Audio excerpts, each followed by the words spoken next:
शांति 390 subscribe रु 1000 subscribe होगापाई आम केते दिन समय लगुच सीरीज आज हूँ डे 20 ताले चलतु बनवा दहीबरा चलो। तो दहीबरा प्रथम आम बिरी को गोटे राति पानी रे पूरा भिजेकी रखा सका धोई धाई भलरे चिक्कण कर बाटिदबा और से आम सुजी स्वाद मुताबक लुण गोले किछि घंटा छाड़ीदबा। तापर आम तेल गरम करके बरा गुड़ी को पूरा छोट छोट करके छाणीदबा आउ ताकू ठंडा पानी रे पकईदबा।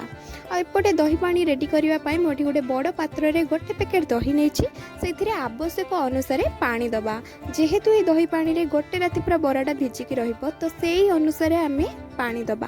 आपण जदि मो चैनल रे नुआ अछंती प्लीज मो चैनल टी को सब्सक्राइब कर देबे पाखरे थिबा बेल आइकन टाको निहाती दबेबे एमिति नुआ नुआ वीडियो देखिया पाई। तो आम एबे छुंक प्रस्तुत करिबा। सुखिला लंका जीरा भृसंग पत्रर छुंक दे दही पानी रे पकईदेली।